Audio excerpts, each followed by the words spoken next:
Émilie, tête en l'air.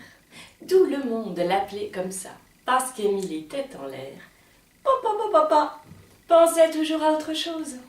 Tenez par exemple, le matin lorsqu'elle se préparait pour aller à l'école. Et voilà, je suis prête, je vais à l'école. Un bisou à mon papa, mouah. Un bisou à ma maman, mouah. Et voilà, je vais à l'école. Oh non, j'ai oublié mon cartable. Un autre matin. Et voilà, je mets mon cartable. Un bisou à mon papa, mouah. Un bisou à ma maman, mouah. Et voilà, je vais à l'école. Oh non, je suis en pyjama. Pauvre Émilie, tête en l'air. Et puis, un matin, enfin, et voilà, j'ai mis mon cartable. Je suis habillée et j'ai mis mes chaussures. Un bisou à mon papa, mouah. Un bisou à ma maman, mouah. Et voilà, je vais à l'école. Et Émilie, tête en l'air, était partie vers la route de l'école. Mais comme d'habitude, elle pensait à toute autre chose. Elle pensait à sa chanson préférée, dont elle avait un peu oublié les paroles. Au clair de la lune, mon ami. Toto, non. Zorro, Non. Et pendant qu'Émilie, tête en l'air, pensait à sa chanson préférée, elle ne regardait plus la route. Et justement, la route avait beaucoup changé. Elle ne ressemblait plus du tout au chemin qu'elle prenait d'habitude pour aller à l'école. Là où il y avait des trottoirs, il n'y avait plus que de la terre et de la boue. Là où il y avait des maisons, il y avait des grosses pierres. Et des plantes aux formes étranges avaient poussé. Émilie, tête en l'air, s'arrêta tout de même un moment pour regarder autour d'elle. Ah, c'est bizarre. On dirait pas du tout le chemin d'habitude. Bon, c'est pas grave, hein, tôt ou tard, je vais bien retrouver le chemin. Hein. Au clair de la lune. Et Émilie, tête en l'air, continua ainsi un petit bout de route, jusqu'au moment où il commença à faire nuit. On entendait des bruits d'animaux étranges. Un serpent croisa sa route.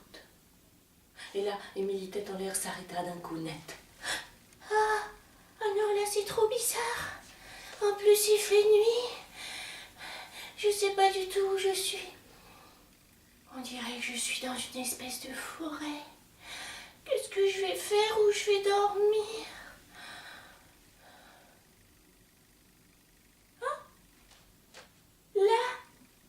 Émilie, tête en l'air, venait d'apercevoir une grotte, refermée par une porte, et à l'intérieur, il y avait une petite lumière. Et ben voilà, et j'ai qu'à aller là, je leur dirai toc toc toc, je me suis perdue, est-ce que je peux dormir chez vous? Et puis le lendemain, ils m'amèneront à l'école ou à la maison. Ah non, mon papa et ma maman, ils m'ont toujours dit de ne jamais aller dans la maison de gens que je ne connais pas. Et là, Émilie, tête en l'air, commit sa deuxième imprudence. C'est-à-dire qu'elle n'écouta pas le conseil de ses parents. Eh mais ça, c'est pas une maison, hein. C'est une grotte. Ils m'ont jamais dit, Émilie, va pas dans la grotte des gens que tu connais pas. Je peux y aller. Voilà, je vais à la grotte, je vais à la grotte. Émilie, tête en l'air, frappa 3 petits coups à la porte de la grotte. Toc, toc, toc. Personne ne répondit. Émilie, tête en l'air, ouvrit la porte. Passa la tête. Y a quelqu'un? Personne ne répond. Passa un pied. Puis, au moment même où elle posa le deuxième pied au sol, la porte se ferma d'un coup net. Je peux pas l'ouvrir. Mais qu'est-ce qui se passe? Et à ce moment-là, on entendit le rire le plus affreux de sorcière qu'on n'eût jamais entendu dans toute la vallée.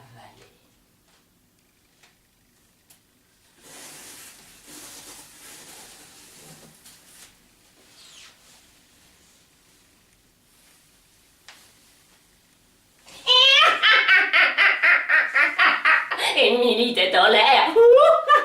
Je savais que ce serait facile de te piéger. Tu ne regardes jamais où tu vas. Tu es rentrée dans la forêt, maudite, des sorcières. Et surtout, tu es rentrée chez moi sans mon autorisation. Émilie, tête en l'air. Pour cela, tu tombes sous la malédiction. Et tu vas devoir rester à tout jamais chez moi, dans ma grotte, à me servir. Le matin,